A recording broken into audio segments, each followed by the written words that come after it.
मैं रसोई में खाना बना रही हूँ।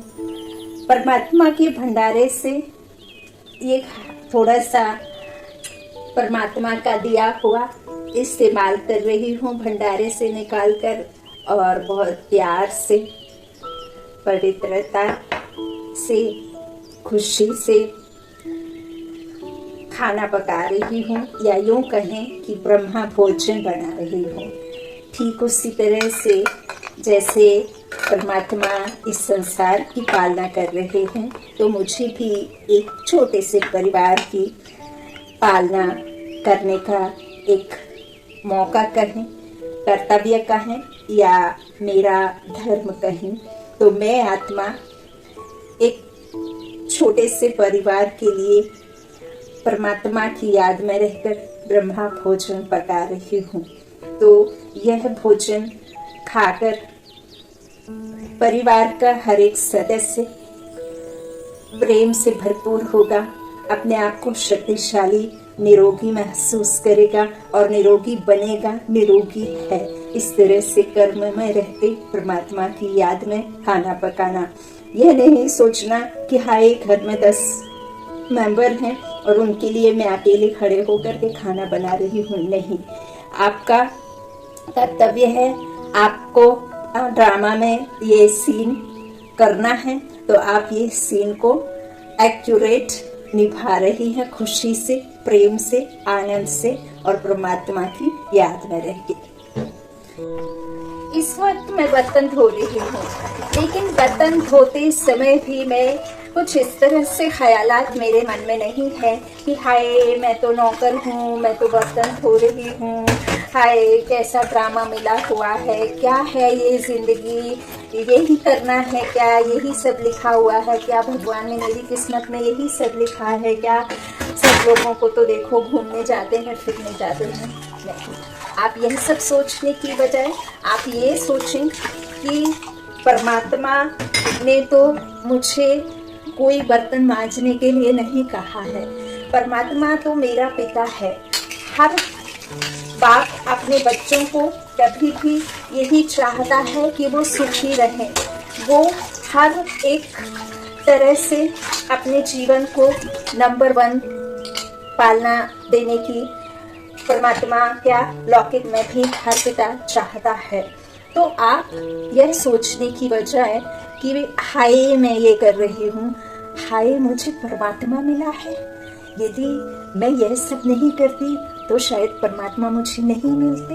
तो आप अपने भाग्य को सराहें कि परमात्मा का साइन आपके जीवन में तभी है जब आप परेशान हो, दुखी हो, या कुछ भी आपके जीवन में गरीबी किसी तरह की हो, चाहे वो फिर संस्कारों की गरीबी हो, चाहे आपके जीवन में विकर्मों की गरीबी हो, और किसी भी चीज़ के आभास को जब हम महसूस करते हैं तब बहुत अधिक महसूसता होती है दुख की। तब हम उस परमात्मा को, उस ईश्वर, उस भगवान को याद करते हैं।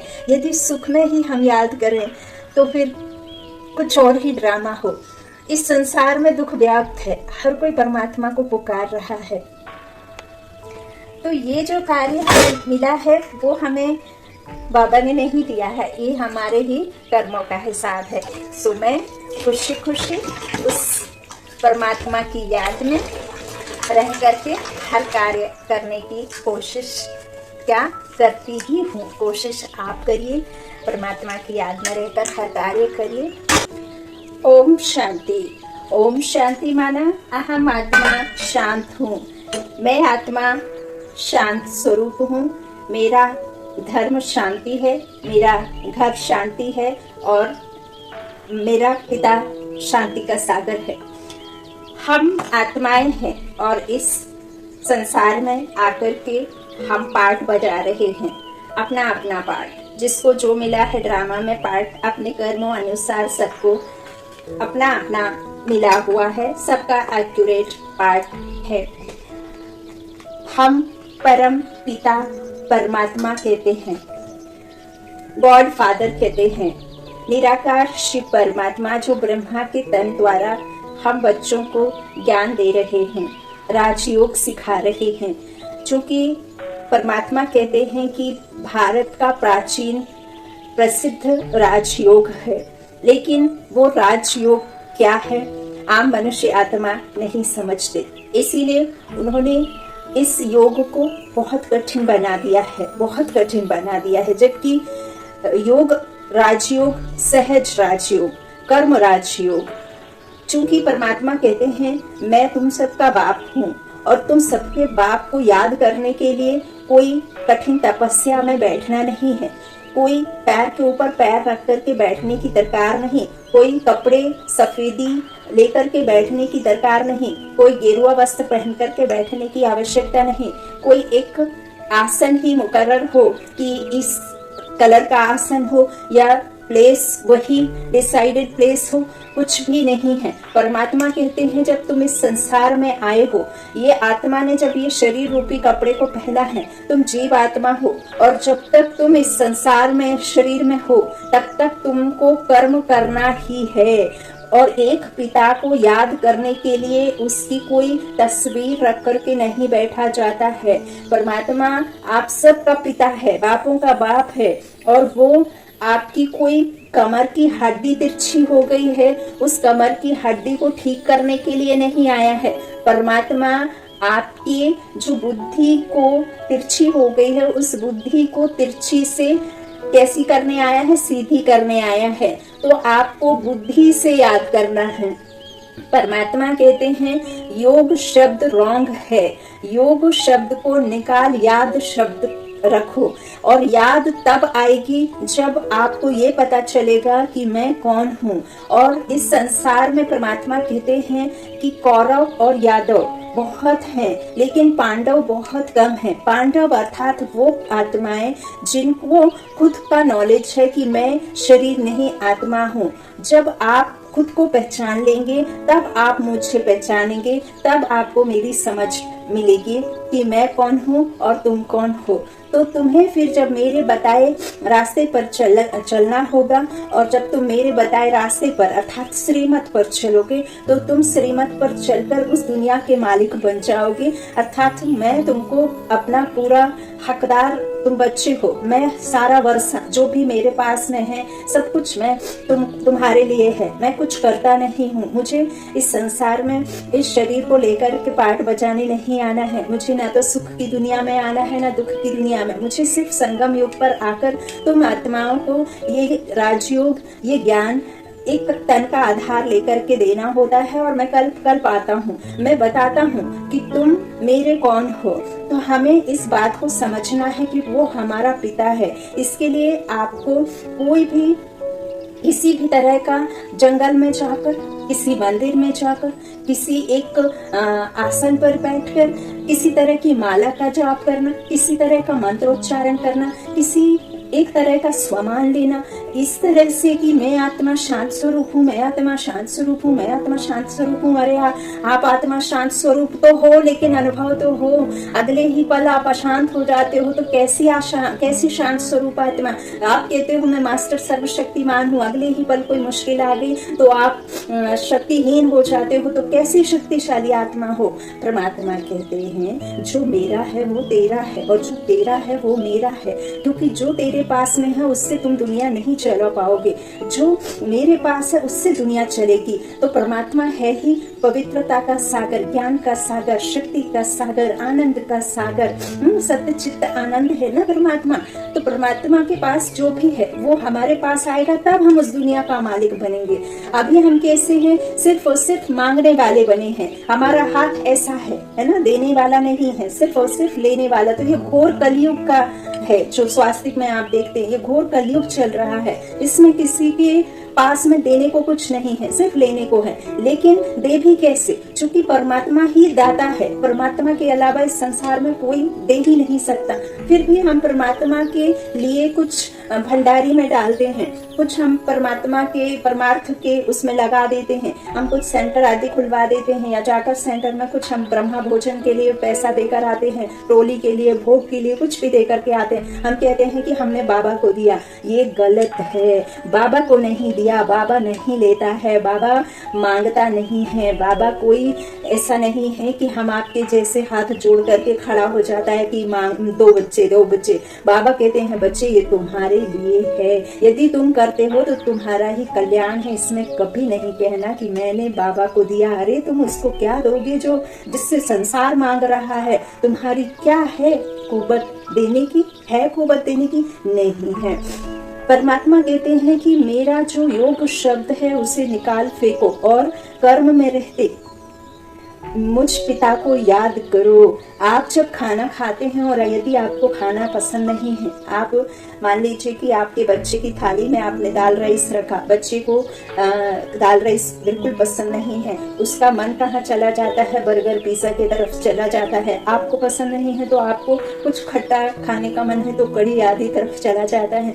तो आप खाते समय आपकी बुद्धि का लॉकडाउन कभी नहीं होता। इस संसार में हर चीज का जो अनशन पे बैठ सकते हैं, आप किसी भी तरह का स्ट्राइक मार सकते हैं, किसी भी तरह का लॉकडाउन कर सकते हैं, और जो शहरों में लगता है कर्फ्यू वो लगा सकते हैं, लेकिन आपके मन पर कोई कर्फ्यू, कोई लॉकडाउन, कोई किसी तरह का अनशन, कोई किसी तरह की आत्मा पर रोक टोक लगा ही नहीं सकता। इस संसार में किसी के पास वो ताकत नहीं है कि इस मन रूपी घोड़े को लगाम पकड़ करके खींच सके और उसके मन के संकल्पों को जीरो कर सके या मन को कहीं भटकने से रोक सके।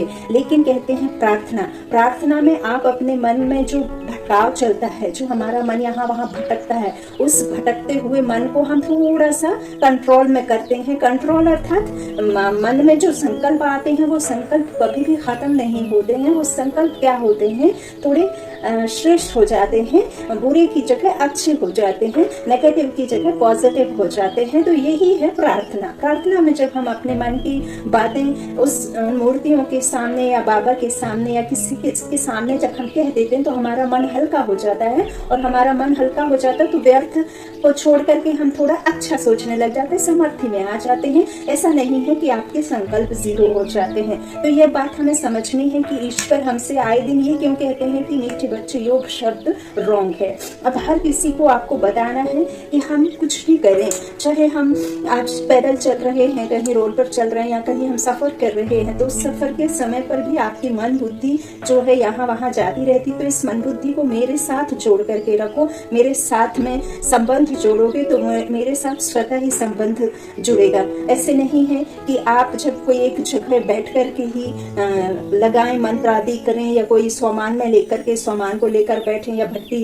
करें तभी मैं आपकी मदद करूंगा। मैं तो मदद करने आया ही हूँ, तो हर पल मदद करना है मुझे, तो हर पल मुझे तुमको साथ रखना है, योग शब्द हटाना है। इसमें मैंने कोई किसी तरह का रूल रेगुलेशन नहीं रखा है। तुम कहीं भी कभी भी कैसे भी मुझे याद कर सकते हो, और वही याद कहते हैं कर्म योगी, सहज योगी, राज योगी, राज ऋषि। क्योंकि तुम बच्चे कर्म करते हुए सेवा करो, कर्म में रहते परमात्मा की सेवा करो। अब मैं कर्म में हूँ, लेकिन आज मैं परमात्मा की सेवा सिर्फ और सिर्फ कर्म में रहते ही कर पाती हूँ, क्योंकि मेरे पास में ग्रस्त में रहते समय नहीं होता है कि मैं बैठ करके घंटों सेवा के लिए दे पाऊँ। सिर्फ मुरली के लिए मैं आधा पौना घंटा निकालती हूँ, क्योंकि मुरली को बैठ करके पढ़ना, सुनाना, सुनना और थोड़ा कहना चाहिए कि परमात्मा के अनुसार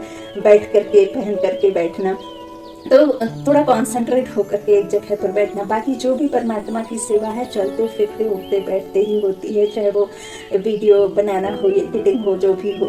क्योंकि ग्रस्त में रहते बहुत सारे काम रहते हैं, तो ये योग शब्द को हटाइए। कर्म में रहते परमात्मा की जहाँ तहाँ जैसे भी जब भी जहाँ भी आप रहते हैं याद करिए, क्योंकि वो आपका पिता है। आपको उसको याद करने के लिए उसकी परमिशन नहीं चाहिए, कोई टाइम टेबल नहीं है। परमात्मा जागती ज्योत है, 24/7 बस। वो कभी सोता नहीं है, हमें सुलाता है, वो नहीं सोता है। वो कभी खाता नहीं है, हमें खिलाता है। वो कभी पहनता नहीं है, हमें पहनाता है। वो कहीं घूमता नहीं है, हमें घुमाता है। परमात्मा हमारी रक्षा 24/7 अवश्य करता है। और जब हम परमात्मा से कुछ कहते हैं तो उसके लिए हमें जगह, आसन, मंत्र, स्वामान, किसी तरह का आप ड्रेस चूज करके पहने या किसी समय पर ही करें, ये गलत है। परमात्मा बापों का बाप है, हम सर्व आत्माओं का पिता है। एक पिता अपने बच्चे को कभी ये नहीं कहेगा कि मेरे से परमिशन लो तब मेरे से बात करो। एक पिता ये कभी नहीं कहेगा कि तुम बैठ करके एक बात रिपीट करेंगे भेजक घूम जाएगा। बार बार जब एक ही एक बात कहोगे, आपसे कोई एक बात कहता है तो आप बार बार कहते हो ना कि सुन लिया, कितने बार सुनूंगा, कितने बार सुनूंगी, क्या यही सुनते रहे, इतना खराब लगता है एक ही बात। तो परमात्मा कैसे आपको एक बात पर आप बार बार कहोगे तो उससे अच्छा लगेगा। जब आपको अच्छा नहीं लगता तो उसे कैसे अच्छा लगेगा।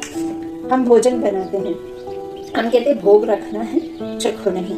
अरे अगर आपके भोग में मिर्ची ज्यादा हो गई तो आप भगवान को मिर्ची खिला देंगे ज्यादा। खट्टा ज्यादा हो गया, कड़वा कुछ हो गया तो आप उसे कड़वा खिला देंगे। पहले शबरी के बेर चख करके क्यों रखती थी? क्योंकि उसे ये था कि राम कहीं सड़ा बेर ना खा ले, है ना। इसीलिए तो हम ईश्वर को कभी भी, हमारे जानकी दादी भोग को चख करके फिर परमात्मा को भोग देती थी। परमात्मा तो वैसे भी भोगता है, वो तो खाता पीता नहीं है। तो ऐसा है शहंशाह, ऐसा है हमारा पिता, जो कहते हैं कि आपको बैठ करके मुझे याद करने की दरकार नहीं है। वो जो होता है वो योगा अर्थात शरीर की फिटनेस के लिए है, लेकिन शरीर की फिटनेस तो आपके आत्मबल से है। जो आत्मबल से भरपूर है उसको कोई भी मुश्किल, कोई भी परेशानी, किसी भी तरह का बड़े से बड़े पहाड़ आपके जीवन में आ जाए, लेकिन यदि आप में आत्मबल है, आप में धैर्यता है, आप में शक्ति है, आप में शांति है, तो आप हर मुश्किल को यूं ही सहज पार कर लेंगे। लेकिन वह कब संभव है? जब आप अपने पिता को बहुत दिल से और बहुत प्यार से और बहुत भावना के साथ में एकदम निस्वार्थ, निरहंकारी और निष्काम याद करेंगे। उसके बदले हमें कुछ चाहिए तभी हम याद करेंगे, और जो नहीं दिया तो हम नहीं याद करेंगे। ये तो आप अपने ऊपर ही अकल्याण कर रहे हैं। आपको क्या देने आया है वो? क्या शरीर की फिटनेस देने आया है? क्या आपको चेहरे की सुंदरता देने आया है? क्या आपको आईफोन देने आया है? क्या आपको कार गाड़ी बंगला देने आया है? ये सब तो ठीक है, आप अपने लिए करिए। सेवा के लिए फोन चाहिए, जरूर मिलेगा। आपको कुछ ऐसे सेवा के लिए चाहिए होगा, जरूर मिलेगा। लेकिन जो नहीं मिलेगा तो आपके पास में ऑप्शंस बहुत सारे हैं। मनसा सेवा है, आपके पास में धन से सेवा है, आपके पास में कर्म से सेवा है। आप कहीं भी बैठ करके मनसा सेवा करने का तो परमात्मा ने हर किसी के पास, कहते हैं आप किसी भी तरीके की कोई भी ड्रामा के पार्ट में हो, आपको कैसे भी, आपने पता होगा आपको कि हमने बहुत पाप किए हैं और आप अपने आप को माफ नहीं कर पा रहे होंगे, लेकिन परमात्मा कहते हैं चाहे आप ज्ञान में चल रहे हो चाहे नहीं चल रहे हो, आप कोई भी आत्मा हो, लेकिन आपके पास में एक पावर है, वो पावर है दुआ की देने की। दुआ में इतनी ताकत है, दुआ में इतनी शक्ति है, और वो दुआ हर किसी के पास है, हर किसी के पास, हर कोई दुआ दे सकता है। और दुआ रूपी धन यदि आपके पास में है तो आप क्या नहीं कर सकते। तो ईश्वर को कोई भी एक संबंध में बांध लीजिए, जिस संबंध की आपको जरूरत है, आपको आपके जीवन में वो संबंध नहीं है और आप उस संबंध के लिए तरस रहे हैं, तो ईश्वर को उस संबंध में बांध लीजिए। भाई में, पति में, दोस्त में, सहेली में, माँ में, पिता में, जिसमें भी आप चाहें उसको बांध लीजिए और उससे अपने मन की सारी बातें कहिए। कर्म में रहते एक आशिक के जैसे उसे याद करिए, ठीक वैसे ही जैसे आप अपने आशिक को कहीं भी रहते हैं, ट्रेन में रहते हैं, पैदल चलते हैं, खाना बनाते हैं, सोते हैं, उठते हैं, बैठते हैं, हंसते हैं, गाते हैं, रोते भी हैं, दुखी भी होते हैं, कुछ भी करते हैं, तो आप अपने आशिक को हमेशा याद रखते हैं। ऐसे ही इस जो है परमात्मा को इसी तरह से अपना आशिक बना लीजिए। परमात्मा कहते हैं ना कि मेरे आशिक सब हैं, है ना, लेकिन मैं एक माशुक हूँ, बाकी सब मेरे आशिक हैं। क्योंकि इस संसार में हर कोई उस परमात्मा को कोई ना कोई समय याद जरूर करता है, कोई कभी, कोई रोज, कोई हमेशा, कोई हर पल, है ना। तो जो दुखी हैं और सभी दुखी हैं सो उसे याद करते हैं, तो वो एक है और हम सब अनेक हैं। तो एक कहते हैं ना कि एक अनार 100 बीमार, तो यहाँ भी वही बात है। तो आप अपने मन का लॉकडाउन कभी कर नहीं सकते, लेकिन अपने मन को वहाँ ले जा करके रखिए। इसमें आसन या कोई इस तरह से परमात्मा नहीं कहते, योग लगाने परमात्मा नहीं कहते, कर्म योगी बनने परमात्मा कहते हैं। अच्छा, मोक्षा।